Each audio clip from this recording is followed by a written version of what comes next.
record this meeting. I'm going to record this session, so it will be available after the fact as well. I recorded the morning session, and we plan to record the evening session, just in case different questions and different topics come up. We'll have that information stored. While I'm doing this, I'm also going to try to model some, not all, but some Zoom features, kind of kill two birds with one stone. We're really going to focus on Blackboard today, communicating, adding content, and then assessment through Blackboard. But like I said, because I'm delivering it via Zoom, I am going to try to model some practices that can be used in Zoom. And right off the bat, if the Zoom participants, if you can open up your participant panel, and you'll notice towards the bottom of the participant panel, there's some nonverbal cues. Yes, no, go slower, go faster. If you can hear me and the audio set up, if you can just go ahead and give me a green check mark and say yes, I'd appreciate that. So for those in the room, you can see on the screen, I'm starting to get a few check marks coming in. For those in the room, if you're not in the Zoom room, you're not going to see the participant panel. This is only for Zoom participants right now. Well, I got a few green check marks. I don't want to spend too much time, but if you can't hear me, you're gonna miss out on this direction. But I also have Eric Hill in the room, who off to my right, who's an instructional designer in the office as well. He's going to be managing the Zoom session, communicating with people in chat and things like that.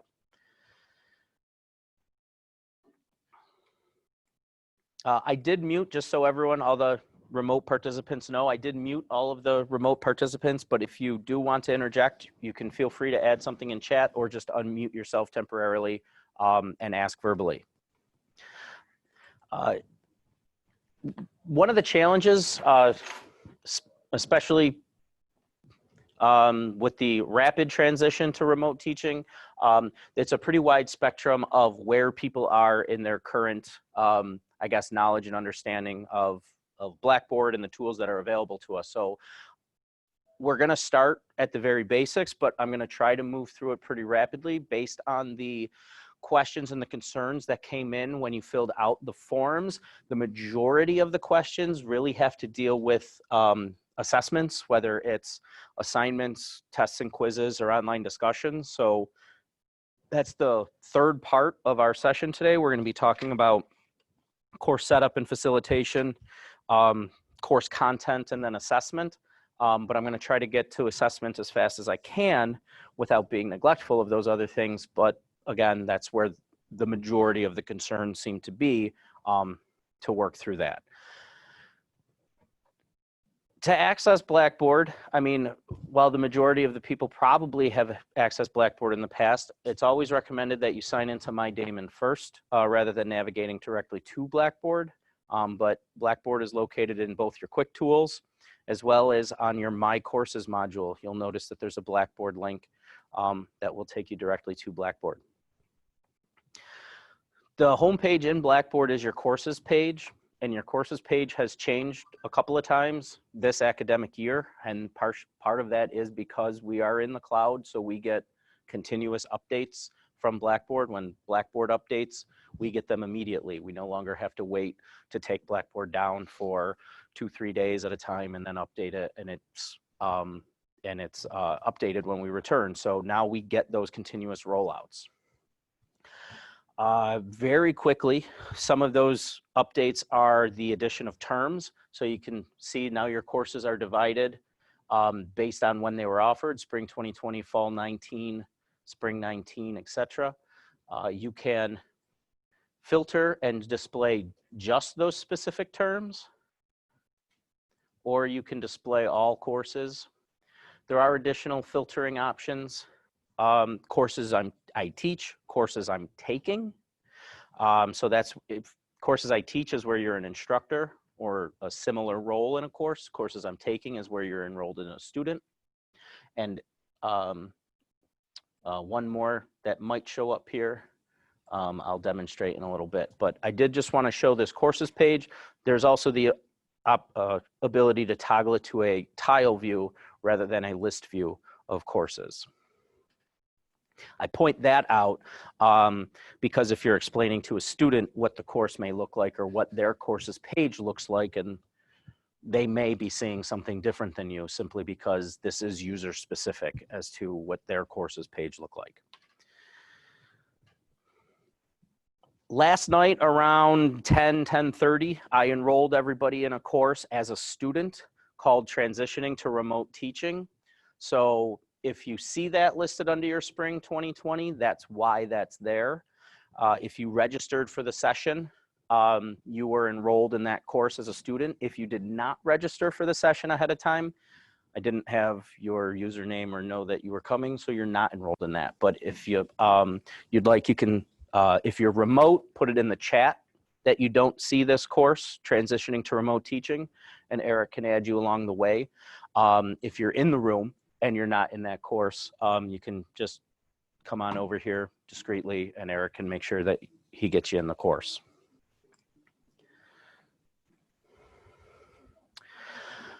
Last week, when I think it was Wednesday, when we found out that we were going fully remote, IT ran a script that took any course that was not, any spring 2020 course that was not already requested in Blackboard. They ran a script and they created it.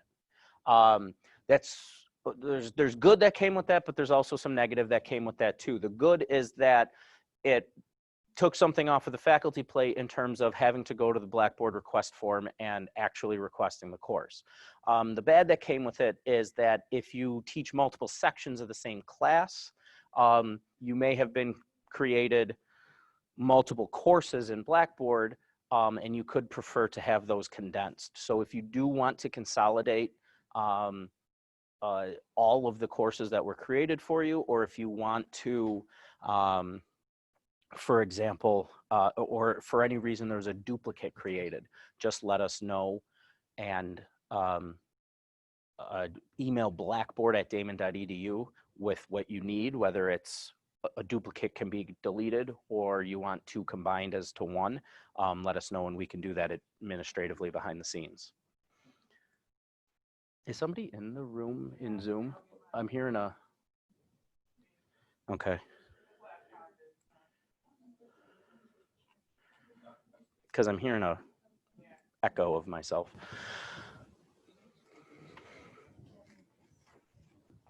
The next thing about that auto creation that was run, it was created strictly in Ultra. So the courses are created in Ultra.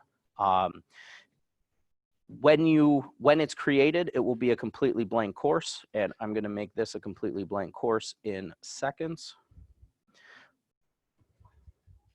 But it will look exactly like this when you come into it. All it's going to say is getting started, create content. Before we get into creating content, I'm just going to do a very brief overview of the navigation and some of the communication tools in Blackboard before we get into the content tools. The details and actions along the left-hand side is your course, your administrative tools. As a faculty member, you can access the roster. This will take a second to load. There's 81 members in this course. Yours won't take necessarily that long.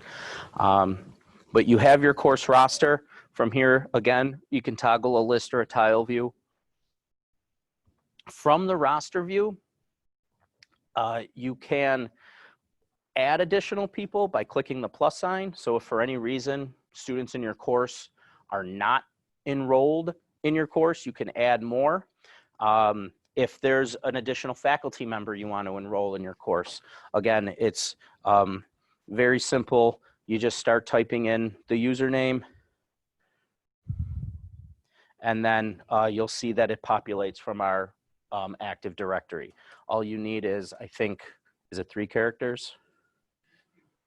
Yeah, it'll even start doing it at 2 characters, but it'll automatically start populating as you start typing, which I don't know if you've ever added someone in Original. This is way simpler. From the roster level, this is something new that differs from original in Ultra, but in Ultra, you can add accommodations at the roster level.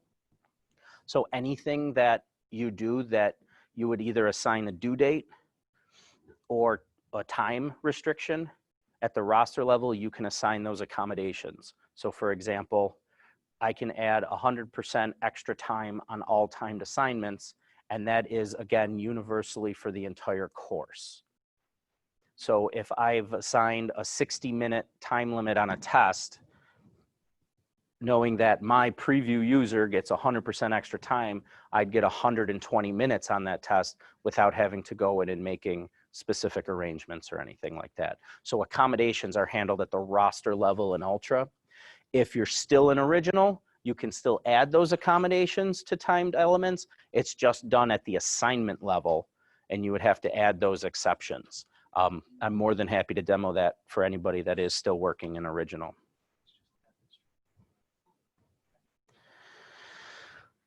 The next thing is course groups. This showed up a couple of times in when people filled out the form as to what they were concerned about. I created a group earlier this morning, but I'm going to create another group set right in front of us.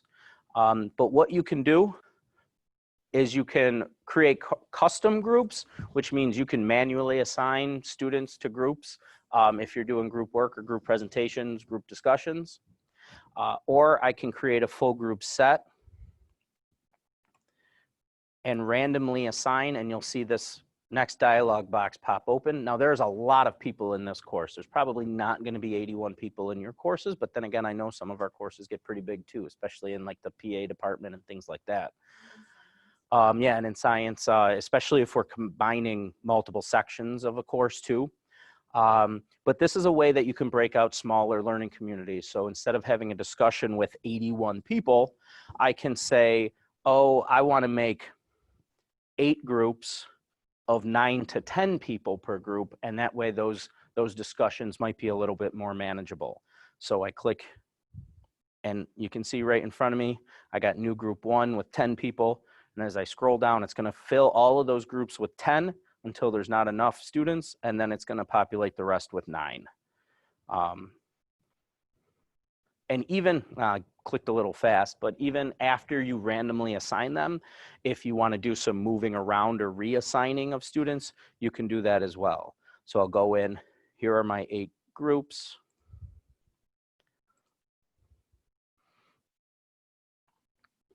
I can go to, for example, my preview user, and I can reassign them to group number 7. And now there's 11 in that group, but I can move those groups around if there's a need to, after the manual assignment, if there's need to rearrange them at all. And as you can see, you can add a group description. You can change the name so it's not group 1, group 2, group 3, group 4, etc. But just wanted to demonstrate the ability to make learning groups. If they're in groups, well, if they're set up in groups, and I'll repeat the question for the online audience. If they're in groups online, how do they interact with each other outside of that group? When you create an assignment or you create a discussion, they can be set up as, a discussion can be set up as a class discussion where everyone participates, or it can be set up as a group discussion where you assign which groups participate in that discussion. So if it's a group discussion and I go to that forum, I'm only going to see my group's participation in that forum. If it's a class discussion, I'm going to see everyone's participation on that forum. So even if you're assigning people to groups, that doesn't exclude you from being able to do entire class activities. It's just a subset of the entire class. Yes. Yes, each group will have their own discussion board. You as the instructor can view their everyone's participation, but the individual participants will only be able to view their individual group members. Well, I mean, there's 81 users in here. If I wanted to, I could have done 2 groups of 40. So it's pretty open to how many people you can do. You can do 2 to 3 people per group. You can do 10 to 40 people per group. The next one I want to point out, course is open. The course is currently open. All the courses were created as available to students at creation to just take one step away from the faculty member of making it available. But if you're currently editing it, you may want to consider toggling it to make the course private. So as you start adding content and building the discussion boards, and there might not be ready for students to view yet, you might want to make it private. And then when it's populated and appropriate for students to access, go ahead and click open again. But as you're adding content, you can also control it by item, what is available and what is not as well. And we'll get to that in a minute.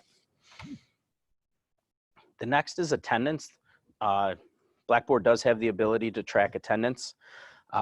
This is automatically filled in from the earlier session today. But as you can see, it lists my entire roster and it gives me the option of present, late, absent, or excused. I can autofill the entire row. Of course, something went wrong. But I can autofill the entire row and then just toggle individuals. Sorry, it's because there's so many on this page. Could I ask you a question? Yes. Is this only possible in the group discussions that you can't check attendance? Because that's really what I would like for assignments that I have given them about, you know, that have they read, looked at this video, have they seen it, that kind of thing. Well, that's different. I mean, that's different necessarily from attendance, whether they've accessed the material or not. A lot of people do use discussions to track attendance week to week. So like you are expected to read, you know, these readings, watch this video, and then respond to this prompt. And it's pretty easy, as we'll see, you look in your grade book, who has posted to the discussion and who has not. And they kind of use that as attendance for the week. Like if you haven't posted to the discussion board this week, you haven't been in class attendance this week. So yes. All right, and then when you say, you know, prompt, you mean that I would make an assignment? Like a discussion prompt? Well, when you're creating a discussion board, you want them to respond to something, whether it be, so you've asked them to read an article or a chapter of the text, you've asked them to watch a YouTube video or your lecture video, and then you want them to discuss it in some way, whether it's synthesize the information, come to a conclusion on something. So that discussion prompt is basically the expectations or the criteria of what they're responding to. It can also be done in a reflective way. You know, it could be the same thing every single week. You know, give me a KWL of, you know, what you want to know, and what, what's the L? What you want to learn. Yeah, lingering questions. Yeah. So, you know, you can have set up your discussion so that it's the same setup week after week. If you're, you know, using it to track attendance, or if you're using it to kind of get them to reflect on the material you've already given them. Yes. The question is, does original have the attendance feature as well? And the answer is yes, it does. 2 ways to communicate within Ultra. These ways also exist in original, but it's posting of announcements and then using of course messages. I just want to go over the differences between them real quick. If you're posting an announcement, it's very nice because you can actually delay the send of it. So I can create a course announcement and then choose a date and time that it gets sent.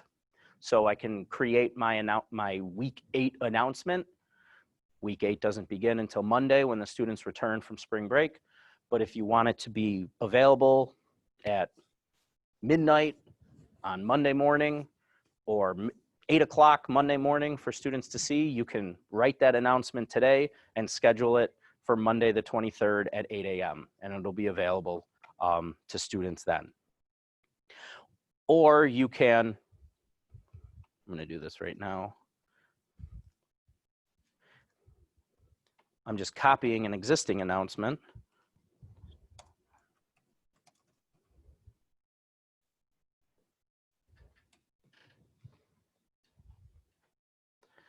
I'm going to take schedule off.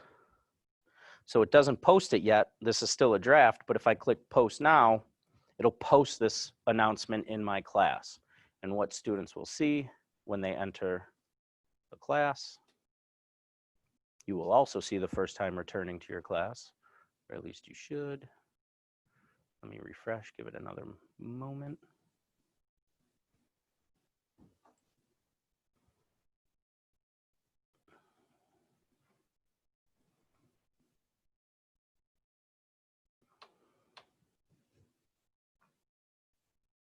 I'm moving too quickly. I'm not letting the announcement post. Wait till everybody's trying to use it all at once. It should be interesting. So the announcement pops up on the screen. As you can see, I cannot click anywhere else in the course until I've dismissed the announcement. So it's the student acknowledging that they've seen the announcement. Can I guarantee that they've read the announcement? Of course not. The same thing with giving them a textbook or giving them a PDF to read. We don't know that they've read it. We don't know that they've retained this information, but they've at least acknowledged the fact that they've seen the information. So I click dismiss, and now I can navigate the course freely again. The other option in course communication is this along the top, this menu, and that's messaging. Here, again, I can click the plus sign and I can create a new message. The reason, there's two pieces of functionality that's nice about this new message. The one being this dialog box that allows you to send an email copy to recipients. So if you're posting this message in the course, they're also getting a copy of it sent to their email. You may have gotten one of these already this morning because I sent a message to the entire course. And you saw that message via your email. But the nice thing about this is that you have the full text editor available to you in Messages, which means that you can upload documents and attach files. You can embed media, whether it's audio or if it's audio, images, or video. You can link to your Google storage or your any cloud storage, but you can link to your Google Drive and share items that way as well. The other dialog or radio button here is to allow replies to this message. So if I close this window, you can actually see I posted the message originally. This is a test message coming from transitioning to remote teaching. And you can see other participants in the course are able to reply to that message. So it's a good way to communicate if you're sharing expectations for a week and say, a student has a question, and I know this probably happens from time to time, but if one student has a question, you can probably bet there's going to be at least 2 or 3 more that are going to ask the same question. If you direct the students to ask the question here, it can be available, the answer can be available for everyone. So it's a way of kind of streamlining the work and answering a question once rather than answering a question over and over again. So that's the difference between the announcement and the messaging. Messaging can go to their email, or they can reply directly on Blackboard. Announcement gets posted before they can access the course, and they have to click dismiss to acknowledge the fact that they've seen it. Either way is a perfectly acceptable way to communicate through Blackboard. It's really just a personal preference or the terms of functionality in which one you choose to use.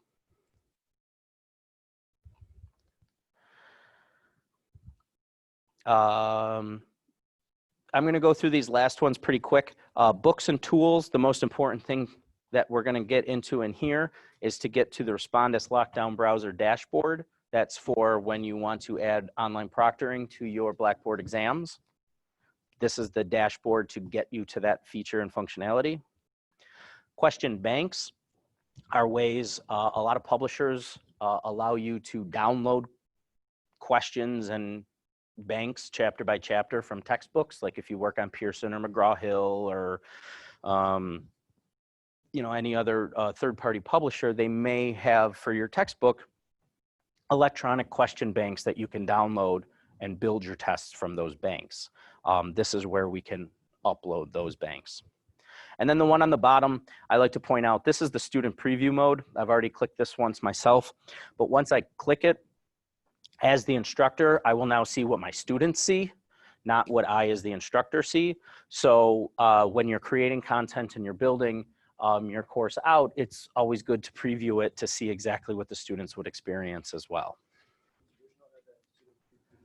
Yes, it's not located in the same area up along the right-hand side where edit mode can be toggled on and off.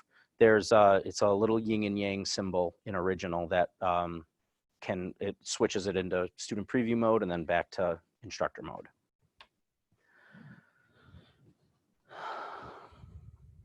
Any questions about navigation or communication before I move on to the building of content? If we built the course in original versus the Mhm. new version, is it too late to transition it now? Is it locked into that or transition? The question is, if you're built it in original, is it too late to transition to Ultra? The answer is no. If all the courses were created in instructor's choice prior to this, these were, since we ran the protocol, it was created in Ultra. If you've requested the course prior to that, it was created in instructor's choice. If you toggle the course to unavailable, so private, so students can't get in, you can preview it in Ultra and see what content converts over and what does not. So it's up to you then at that point if you want to continue in Ultra or continue using original. Normally, I wouldn't recommend transitioning in the middle of a semester, but this is a rather unique semester. So I do point that functionality out. If you toggle it to unavailable, you should see, similar to where the student preview is, there's a little icon that indicates that you can preview it in Ultra and it'll convert the course, and then you can decide whether or not you want to stay in Ultra or roll back to original.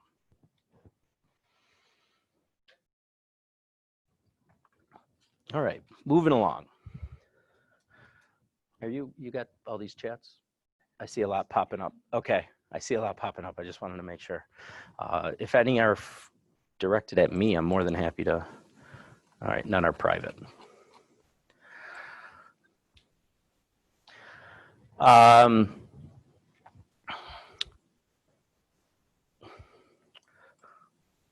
The first thing that I'll point out, if a nice selling point of Ultra, or knowing that its functionality is a good, what I like to call ROI, good return on investment, is how simple it is to copy content from course to course in Ultra. So if you're building something for one section and it relates to another section, you can very quickly copy it over and then edit it for whether it's another section, another course, or even semester to semester.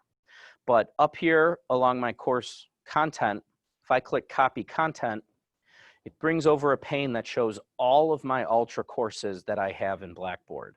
And I can reach into any one. Let me find one smaller than the one that I did this morning. So I can pull out this entire folder of course documents, or I can expand it and pick out individual ones.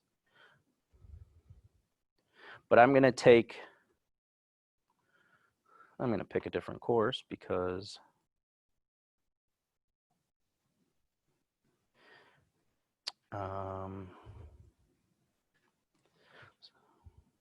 so here's a module of faculty user guides. If I click that, you can see it's pulling it over and bringing it in. Again, the reason I point this out, you see this purple wheel spinning on the bottom.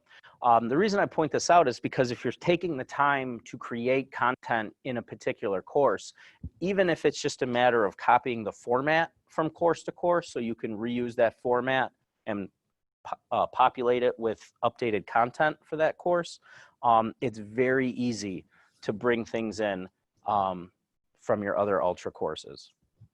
I'm just giving it a refresh now, as sometimes when it copies content, it doesn't populate the course in front of your eyes.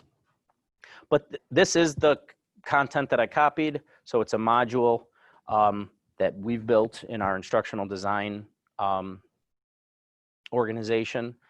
As you can see, I can toggle each item. Defaults is hidden from students. I can make them visible to students. The other nice thing when you're talking about the availability is you can add conditional availability. Same thing with sending the course announcements out. I can add a specific date and time to release that content and information.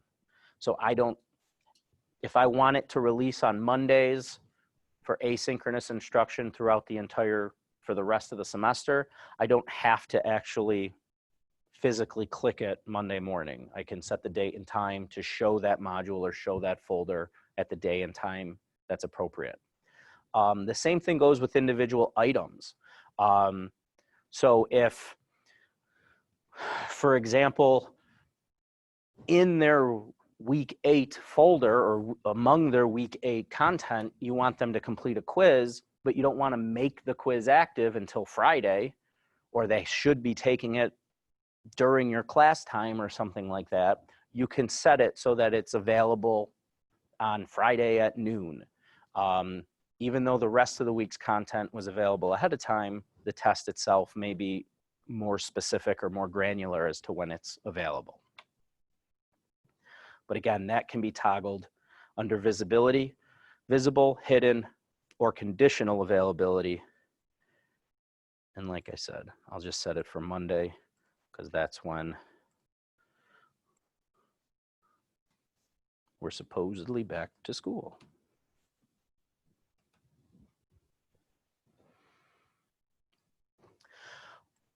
There are more advanced features.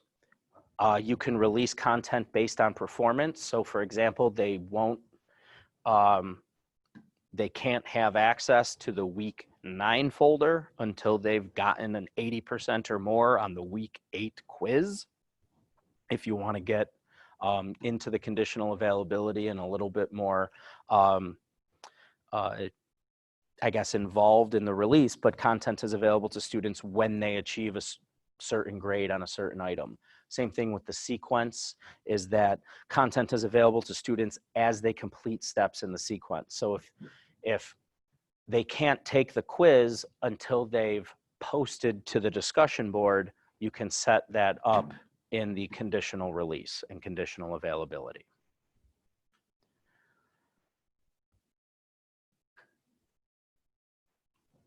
So that was just the copying of content. Now that I have content in here, you'll see that there's 2 plus signs, one above and one below. If I expanded my module, there'd be other plus signs popping up. The idea is that anywhere I click this plus sign, that's where the new content that I'm adding is going to go, is going to appear. In original, no matter what, anytime you added something new, just threw it to the bottom of that page, and then you could try to click and drag it, sometimes more successfully than others probably, as to where you wanted to drop it. So this is a little bit more intuitive in terms of wherever I click the plus sign, that's where the content's going to go. But when I click it, and I click, before I get to create, copy content is another way to get to that same slide panel that slid over. So I can do that from copy from the course content up here, or copy content from the plus sign. Upload is just that. Upload a doc, a Word doc, a PowerPoint, a PDF, upload it to the course, and it'll be available for students to view and or download. You can link it to your cloud. So my cloud, it's already linked to my Google Drive the first time you set it up. It's going to give you a list of all the clouds that it's available to link to: Dropbox, Box, Gmail, probably something else in there. But if you click on Google Drive, it'll ask you permission, like click allow if you want to link it to your Damon.edu, and then you'll have access. This is my entire Google Drive, and I can just pull documents in from there. For example,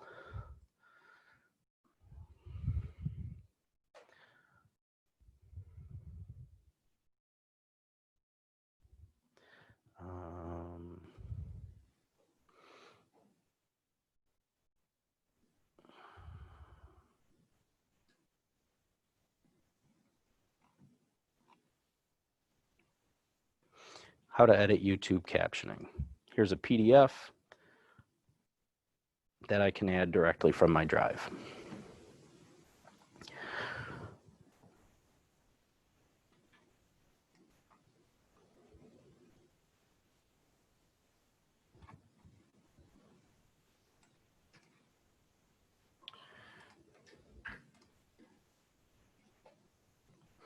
Again, if I edit that, I can add a description, I can toggle the visibility, I can remove.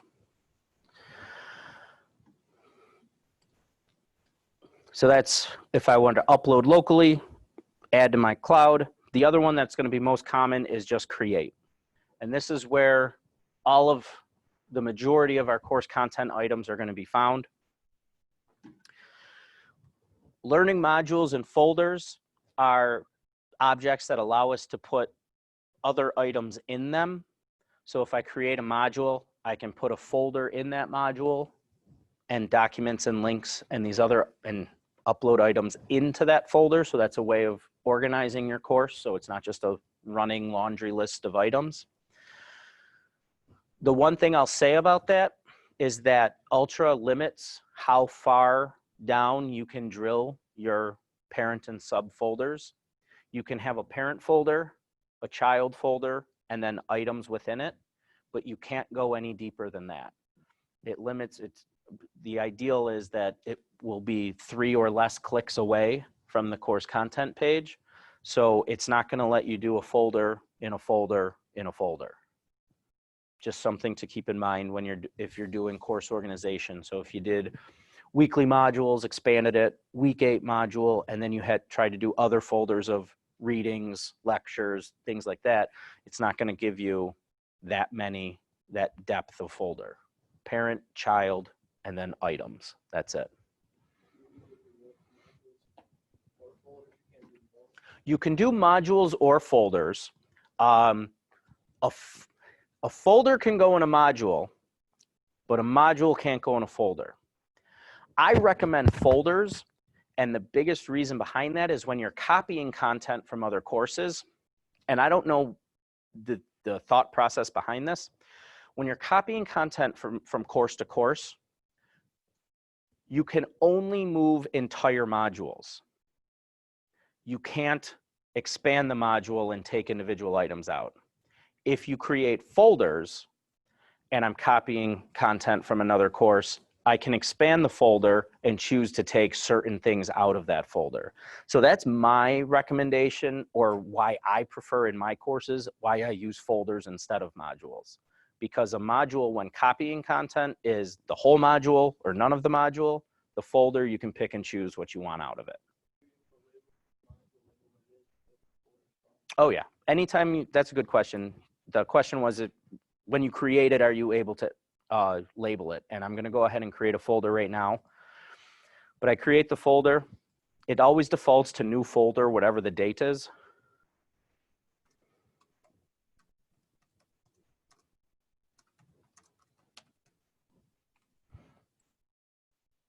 I can add a description here.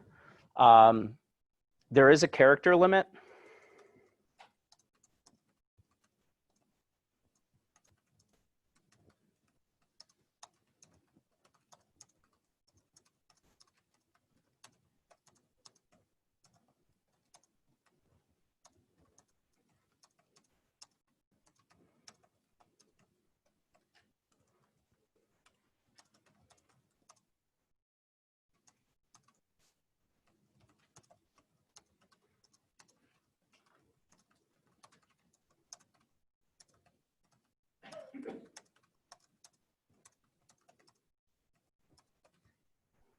Okay, so you can see as I'm getting close, it brings up the alert as to you're getting close to the limit. I'm not sure when that showed up. Oh, about 25 characters left. Yeah. So when you have about 25 characters left, you'll get the notice that you're reaching the character limit. I point that out because if you're transitioning from original to ultra, a lot of us use those folder descriptions to basically tell the students what's in these folders. It's very possible that the descriptions will get cut off if it's a lengthy description. But I create that folder. So the description displays. If I expand the folder, again, I have those same options, but instead of in a list view, they're in a tile view. But I can create. Notice that the module is gone. It intuitively knows I can't put a module in a folder, but I can put another folder in a folder. That's why module isn't even an option. So I put in a folder, subfolder.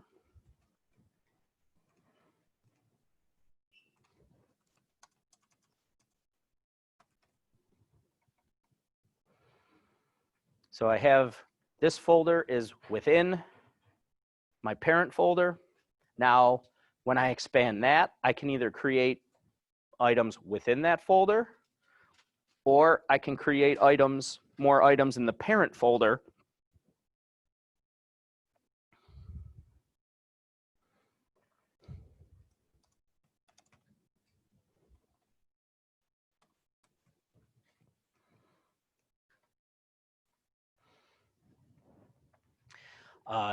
Notice how folder 2 appears above folder 1.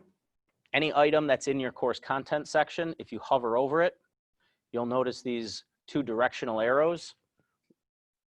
If I click, I can drag and drop them to reorder them.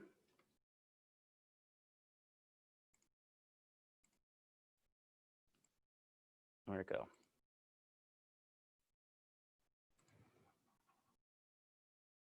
But I can reorder them. I can also take items out of folders, as you can see. So now I'm taking it out of the folder if I've put it in there accidentally or I want to put it somewhere else in the course. So now the subfolder is no longer a child of the parent folder. And I can take this folder and I can even put it in this module. You'll notice that the module highlights pink or purple or somewhere in between. And now I can drag it and drop it where I need to. So once the folders are created, you can manipulate them, or items are created, you can manipulate them and drag and drop them. So you can work, but I do like to point out the functionality of that. It only allows a parent, a child, and then items for your own course organization.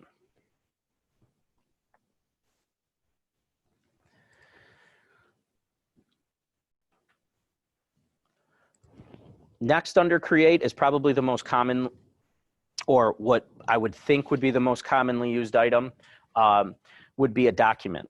A document, I believe, is improperly named. In Blackboard Original, this would be create item. It's basically creating a blank page. When I hear create document, I think I'm uploading something. I think I'm uploading a PDF or I'm uploading a Word document. But here, create document creates a new page.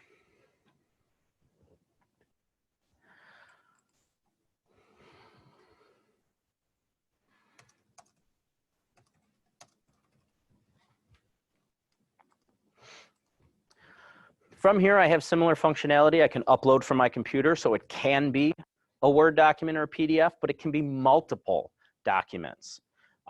Same thing with connecting to my cloud, or if I click Add Content, I get my text editor. From my text editor, I can add hyperlinks, I can add hyperlinks to where I want to send my students. I can embed images, or I can embed videos by using the video URL. And this can be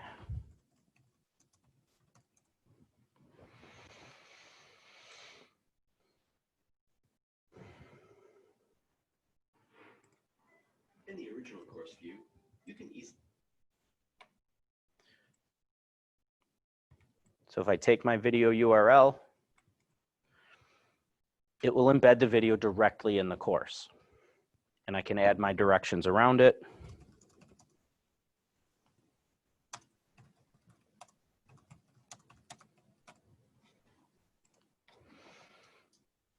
Notice I still have a plus sign, so I can create a completely separate content area beneath it. So I can create on this document, I can create an entire e-lesson by uploading documents for readings, PDFs and words, maybe my PowerPoint lecture.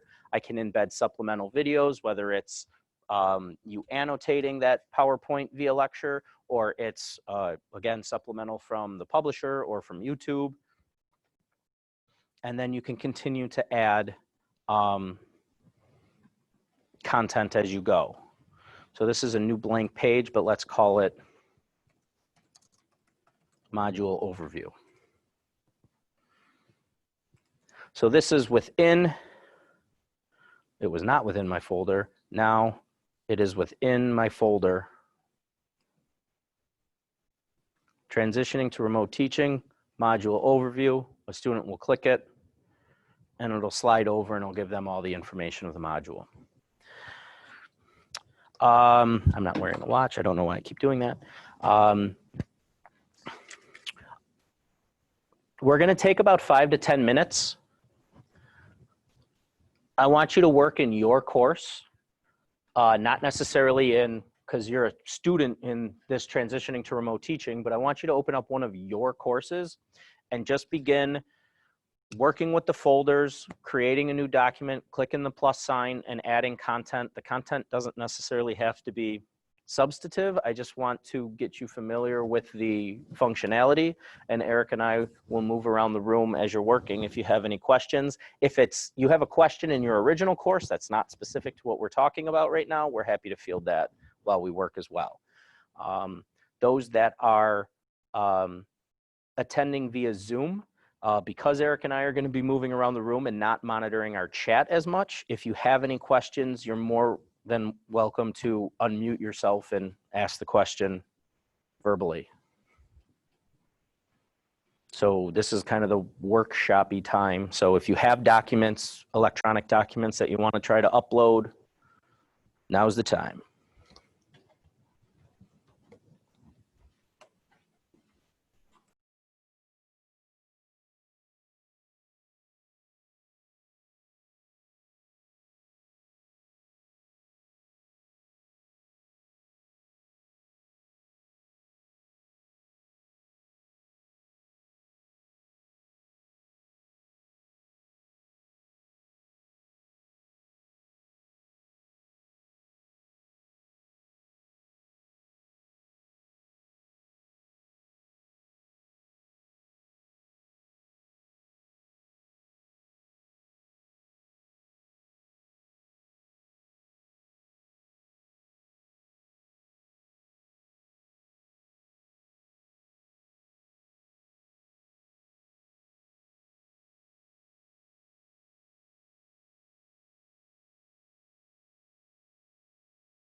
All right, there's about 25 minutes left. I am going to transition to the, oh, hold on. I want to make sure my mic's on. All right, my mic's on. I want to transition to assessment because a lot of questions came in during registration about what people are hesitant about putting online, and a lot of them were around assessment. Before I do that, though, I do want to plug tomorrow's workshops. They weren't not as proactively, I guess, marketed as today's, but tomorrow this was the foundation of transitioning to online teaching or to remote teaching.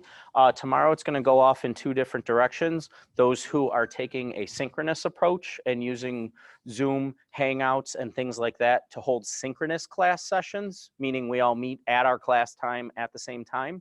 And then how to use those tools like Zoom and Hangouts and others to create asynchronous lectures, meaning, voice over PowerPoints, video lectures that we're going to upload to Blackboard. So tomorrow's sessions are going to drill a little bit deeper. Today being a foundation, tomorrow being a little more targeted to synchronous and asynchronous.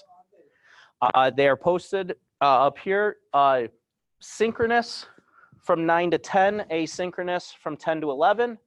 And then we'll repeat them in the afternoon again, synchronous from 1 to 2, asynchronous from 2 to 3.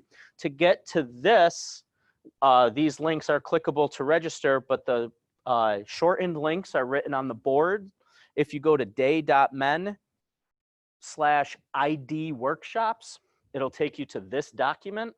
And then from here, you can click the title of the workshop you wish to attend to register.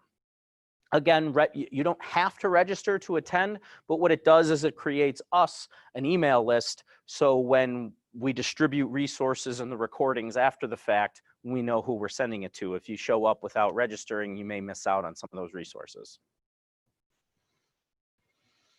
I point this out too, because as you see, we have Monday and Tuesday populated. We do intend, based on interest, as to what future offerings that we're going to have.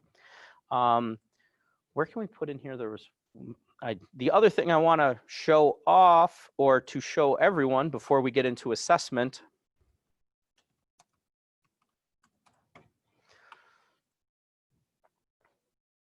Respondus Lockdown Browser and Respondus Monitor is our online proctoring solution. So if you're giving a test online and you want them to use Lockdown Browser, that means they can't access any other programs or web pages outside of the test. And Monitor is the add-on that requires a webcam and mic, and it records them taking the test to help prevent cheating, or at least deter cheating. But Respondus themselves offer 1 hour free trainings, and they've usually do it about once a week, but they've upped it to daily, knowing the situation all campuses are in. If you register for those, like I said, they're about an hour long. They're really more like 40 minutes and then Q&A at the end. But it's a really good way if you're thinking about deploying Lockdown Browser and Respondus Monitor as a proctor for your quizzes or tests. This is a great resource. They'll show you everything that you need to, and you can get your questions answered. Eric and I have led similar workshops in the past, and we do have resources from those things that we shared. Given the volume that our office is currently under, we're kind of deferring to the vendor themselves. Since they're running free daily webinars, we're going to direct faculty to, there. So again, that's Respondus webinars, and you can register for anyone that you choose and that you're available for.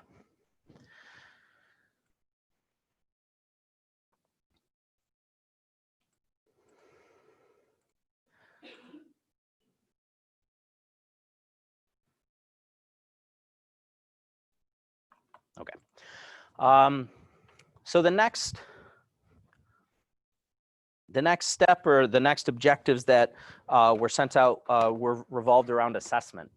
And there's 3 major forms of assessment that we can offer through Blackboard. Again, they're offered through the plus sign and then create. I'm just gonna collapse that course content items just to focus in. Tests and assignment is found under assessment. Discussion is under participation and engagement. Discussion can also be a form of assessment. It's not required to assign points to discussion, but you can. And the one thing that I'll say, this is true in original or ultra, if you create an item, whether it's a test, assignment, discussion, if you create an assessment and you assign points to it, it is automatically going to create a column in your grade book associated with that learning activity. So if I create a discussion and I assign 10 points to it, there's going to be a column in my grade book already created. So you don't have to go create it yourself. If I put up a quiz and it's a 10-question quiz, each one's worth 2 points, and it's a total of 20 points, it's automatically going to put that item in my grade book. I'm going to start with discussion. You'll see when I get to the discussion, again, I can title it whatever I choose. It defaults to new discussion in the date, just like new folder in the date. But I'm given that same text editor. And the reason why I constantly point out I'm given this text editor is because you're not limited to just a question for a prompt. And by that, I mean, I'm not limited to just share with me in the class your feelings on chapter 12. You can include PDFs, videos. You can include links to external sources in your discussion prompts the exact same way you can do that when you're creating your item. So you can make the discussions entire e-lessons, if you will. You can have everything contained within the discussion that they'll need to participate in that discussion.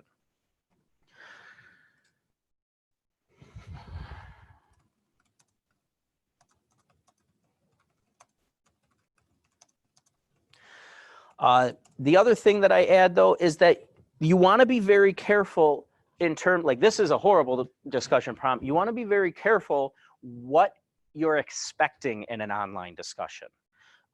If you're not specific about the length and the quality of the response, if you're not specific in terms of how many of their peers they should be responding to, you might see discussions fizzle. So if you ask them to, oh, you're encouraged to read your classmates' responses and, respond, to whom you see appropriate. If you say you're required to respond to 2 or more, they will respond to 2 and probably no more. So that's why I just say be explicit in what your expectations are in terms of a discussion. That also includes the timing of an initial post versus replies. Because if you say the discussion's due Friday, people will not put their initial post up until Friday. But if you say your initial post is due Wednesday and then please reply to at least 2 peers by Friday, you're giving them a more appropriate window. There's going to be people who post Monday morning at 8:05 a.m. when the module gets posted, and then they're going to wonder why no one's replied to them for 3 days.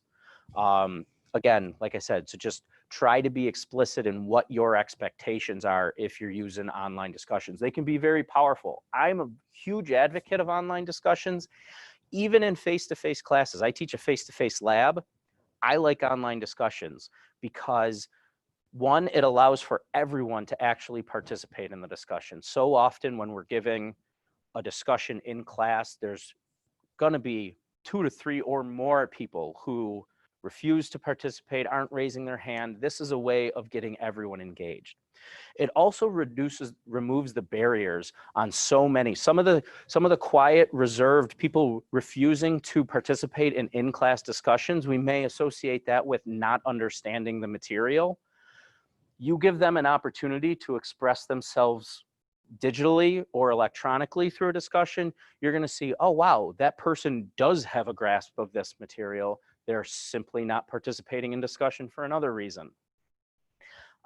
Without getting too much into it and why I love electronic discussions, it also removes the barriers from a number of other populations. English as a second language are more likely to participate in electronic discussions because they have time to translate it and give a meaningful response back. Those with cognitive disabilities have more time to process the information and respond. Whereas if I just ask a question and I say, oh, call on someone who raised their hand, those with cognitive disabilities may not have had the time to process the information and to come up with a meaningful response yet. So that's why I do love electronic discussions, but again, they can be very tricky in terms of what we're asking and what we're expecting.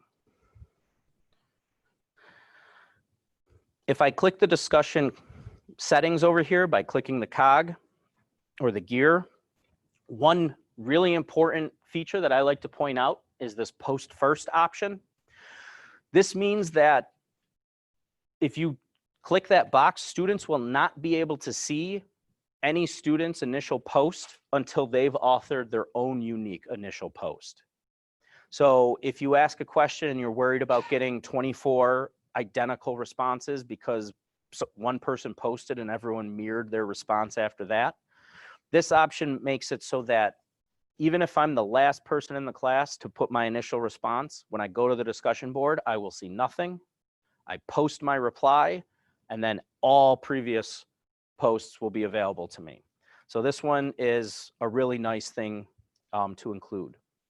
If you're going to grade it, again, you can click the grade discussion, and there's a due date or a participate by date. I wish there were two dates here. I wish there was an initial post date and a reply date. There are not. So I just say, being aware of that, let your students know the participate by date is for your initial post only. You are expected to reply after that. Or the participate by date is when you should have your initial post and all of your peer replies in by. Again, just knowing the functionality and knowing what that date symbolizes will help the students out.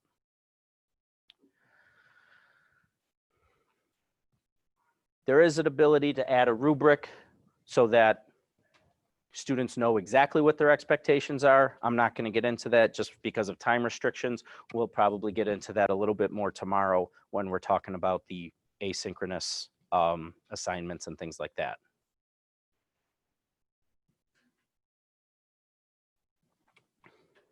This is also where you'll come to grade it. You can see of my 81 participants, there's no responses, no replies. Should there be, or when there are responses and replies, I can simply click that student and it will show me their responses, their replies.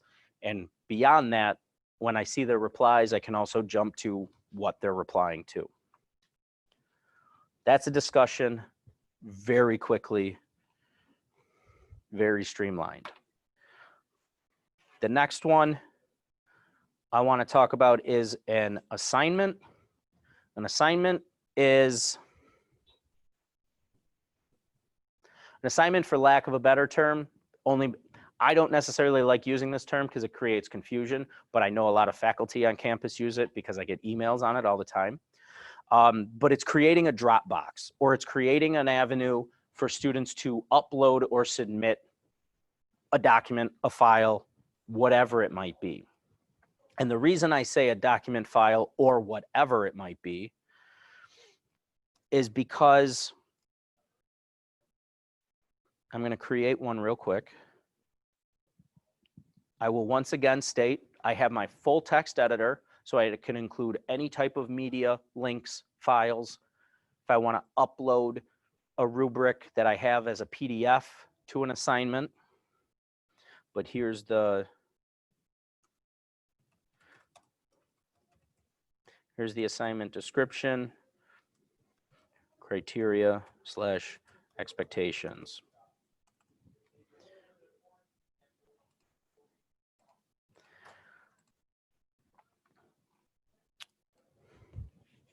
Underneath the settings, again, similar settings in terms of grading and due date. You can allow multiple attempts. So if they're going to submit over and over again, you can build that in. If you set it to one attempt and a student submits and for some reason needs to submit again, you can change that on a student by student basis, allow for an additional attempt, or you can come to the universal level and just say, allow 3 attempts just in case somebody does something wrong to begin with.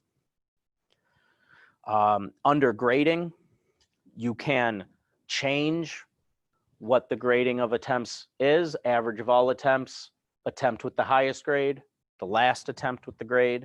And I point it out every time, but I'm not sure why anyone would do that. That just seems mean, but attempt with the lowest grade. Seems the opposite of the student growth model. In grading, you can choose to hide students' names or not. So if you want to take some of that subjectivity or unrecognized bias out of it, you can just view the document and assign a grade, and it'll attach it to the appropriate student in the grade book without showing you which student it actually belongs to.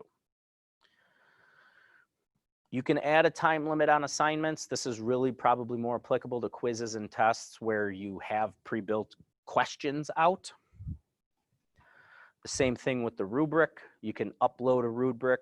You can create a rubric right on Blackboard, which actually aids in grading. But again, that's something more granular that we'll get into at another time. The big one that I wanted to point out was SafeAssign. SafeAssign, similar to Turnitin, is an originality checker. It checks submissions for plagiarism and produces an originality report. Once you require that the paper be run through SafeAssign, it will automatically do that once the students upload it. You, by default, have access to that originality report, and you can choose whether or not the student can see that same originality report. I usually recommend allowing students to see it because it's a teachable moment. I like to think and believe in the goodness of people that most cases of plagiarism are accidental plagiarism, that they think they're paraphrasing better than they probably are. So they're given the same access to the same originality report you are. The last dialog box I really do like to point out because it does create confusion at times. It says exclude submissions from the institutional and global reference databases. What that means is that once a student uploads the assignment, it's automatically going to be added to the database that other assignments are checked against. So if the student writes a paper in the spring, they have a similar class in the fall, and they upload the same paper, it's going to look like it's going to come up as plagiarized. A student has already submitted this. However, you may want to exclude it if you're asking them to submit a draft that's going to get marked up and then they submit again. Because if they submit it in week 9, you give feedback, and 3 weeks later they submit a final draft, it's going to run it and check it against its previous draft. So it's probably going to come up a pretty large percentage of unoriginal work. The question that came up in the morning session is that, does it tell you what the source is that the suspected plagiarism came from?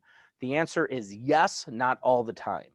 If it is a article or a website, it'll even link to that website or article where you can access that information. If it's a previous student submission, that's all it's going to say. It's not going to say the student, the time of year, or anything, or the class that it was submitted in. It's just going to say, you know, it's going to highlight the portion and it's going to say this came from a previous student submission. But I point that out particularly if you're accepting a rough draft and then a final. On the rough draft, make sure it's excluded so you're not checking that student's paper against itself. Does that make sense? Thumbs up, thumbs down, thumbs in the middle.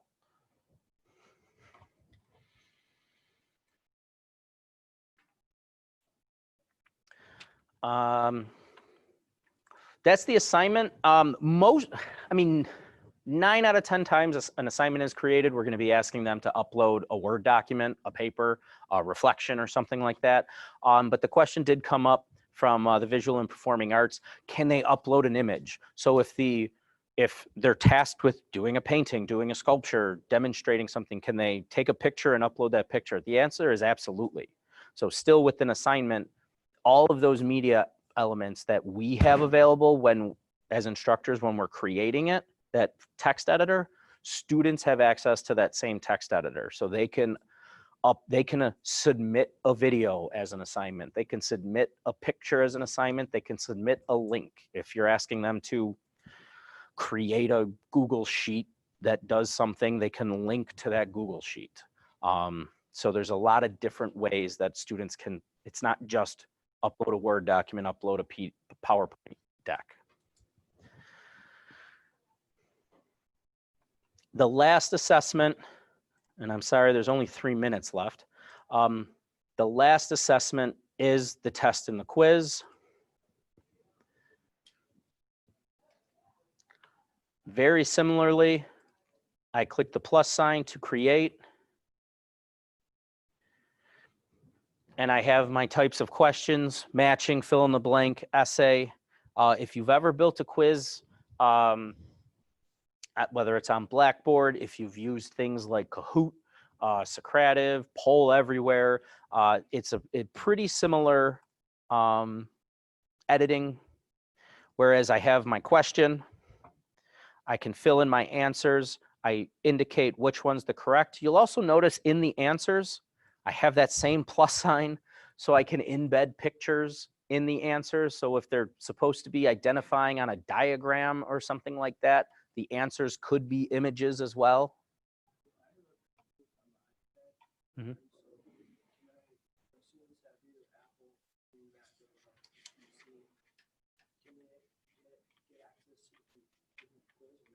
Sure.